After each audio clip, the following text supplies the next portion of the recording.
Vishnu, postmortem നടപടികൾ ആരംഭിച്ചോ? എപ്പോഴേക്കായിരിക്കും നടപടികൾ പൂർത്തിയാക്കി മൃതദേഹം കുടുംബത്തിന് വിട്ടു നൽകുക?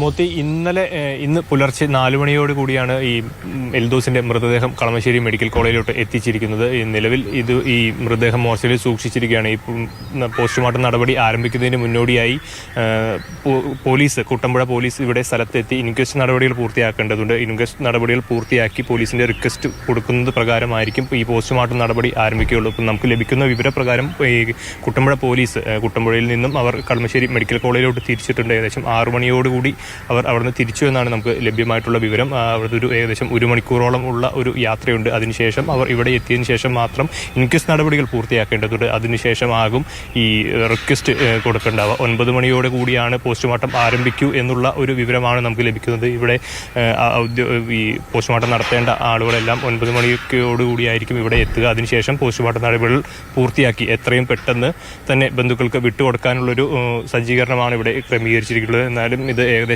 ഒരു ഉച്ചയോട് 11 മണി 10 മണിയോടുകൂടി നമുക്ക് ഈ പോസ്റ്റ്മോർട്ടം നടപടികൾ പൂർത്തിയാക്കാൻ കഴിയുമെന്നാണ് നമുക്ക് മനസ്സിലാക്കുന്ന വിവരം. ഇന്നലെ രാത്രി ഏറെ വൈകിയായിരുന്നു ഇന്ന് പുലർച്ചെ ഒരു 3 മണി വരെ ആ സ്ഥലത്ത് 3 മണിയോട് കൂടിയാണ് ഇവർക്ക് ഇവിടെ നിന്നും ഈ ബോഡി എടുത്ത് ഇവിടേക്ക് മാറ്റാനുള്ളൊരു സാഹചര്യം ഉണ്ടായുള്ളൂ. അതിനുശേഷം 4 മണിയോടുകൂടി ഇവിടെ പോസ്റ്റ്മോർട്ടത്തിന് വേണ്ടി കളമശ്ശേരി മെഡിക്കൽ കോളേജിൽ മൃതദേഹം എത്തിച്ചപ്പോൾ കോതമംഗലം ബ്ലോക്ക് പഞ്ചായത്ത് പ്രസിഡന്റ് നമുക്കൊപ്പം ചേരുന്നുണ്ട്. ഈ സംസ്കാരം സംബന്ധിച്ച് എന്തെങ്കിലും കാര്യങ്ങൾ വിവരമുണ്ടോ? സംസ്കാരം സംബന്ധിച്ച് ഉച്ചയ്ക്ക് മുമ്പ് തന്നെ നടത്തുമെന്നാണ് അറിയിച്ചിട്ടുള്ളത്. പോസ്റ്റ്മോർട്ടം നടപടികളും മറ്റു പൂർത്തീകരിച്ചതിന് ശേഷമാണ് അതിലേക്ക് കടക്കുക. സംസ്ഥാന ഗവൺമെൻറ്റിൻ്റെയും പ്രത്യേകിച്ച് ഫോറസ്റ്റ് ഡിപ്പാർട്ട്മെൻറ്റിൻ്റെയും അനാസ്ഥയുടെ അവസാന പര്യായമാണ് എൽദോസിൻ്റെ മരണം. കോതമംഗലം ബ്ലോക്ക് പഞ്ചായത്ത് പരിധിയിൽ ഏകദേശം 6 പഞ്ചായത്തുകൾ വന്യമൃഗശല്യം മൂലം വലിയ പ്രതിസന്ധിയിലൂടെ കടന്നു പോവുകയാണ്.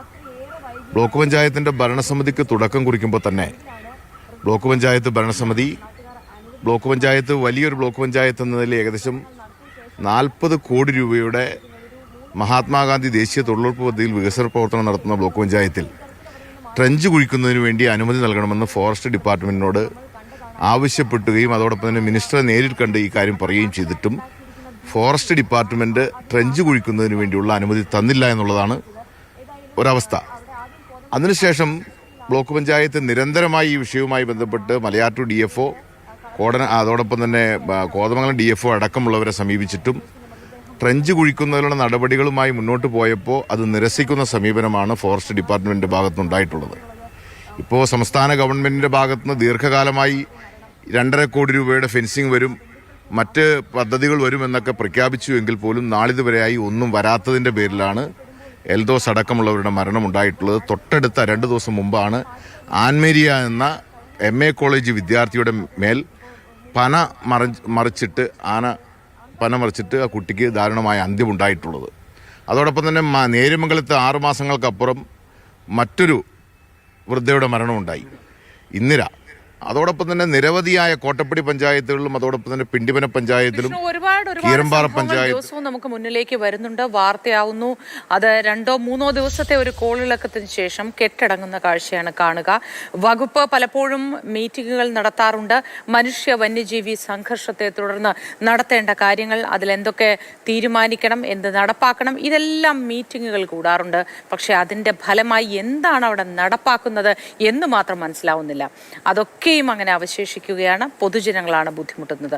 പലരും അഭിപ്രായപ്പെടുന്നുണ്ട്, കാടിന് തീയിട്ട് മൃഗങ്ങളെയൊക്കെ അവിടെ വെടിവെച്ച് കൊല്ലുകയാണോ വേണ്ടത്, നിങ്ങൾ എന്താണ് ഈ പറയുന്നത് എന്ന് ചോദിക്കാറുണ്ട്. പ്രിയ സുഹൃത്തുക്കളെ, അങ്ങനെ പറയുന്നവരോട് ഒരൊറ്റ കാര്യമേ ഉള്ളൂ, ഇവരാരും പെട്ടെന്നൊരു ദിവസം മറ്റൊരു രാജ്യത്ത് നിന്ന് വന്നവരൊന്നുമല്ല, നമ്മുടെ നാട്ടുകാരാണ്. അവർ താമസിക്കുന്ന മേഖല അതാണ്, വനത്തോട് ചേർന്ന മേഖലയാണ്. അവർക്കൊരു സംരക്ഷണം ആവശ്യമാണ്. രാത്രിയിൽ സുഖമായി ഉറങ്ങാതിരിക്കാൻ കഴിയുക, കണ്ണുപോലും അടയ്ക്കാതിരിക്കാൻ കഴിയുക എന്ന് പറയുന്നതിൻ്റെ ദുരിതം, ബുദ്ധിമുട്ട് അത് മറ്റൊരാൾക്ക് ഒരുപക്ഷെ മനസ്സിലാകാത്തത് കൊണ്ടായിരിക്കും ഇത്തരത്തിൽ പ്രതികരിക്കാൻ തോന്നുന്നത്. കിടങ്ങു കുഴിക്കുകയോ മറ്റേതെങ്കിലും തരത്തിൽ വന്യജീവികൾ ഇപ്പുറത്തേക്ക് കടന്നു വരാതിരിക്കാനുള്ള മാർഗങ്ങൾ സ്വീകരിക്കുകയോ ചെയ്യേണ്ടത് വളരെ അനിവാര്യമാണ്, അത്യാവശ്യമാണ്. പൊലിഞ്ഞു പോകുന്നത് ജീവനുകളാണ്.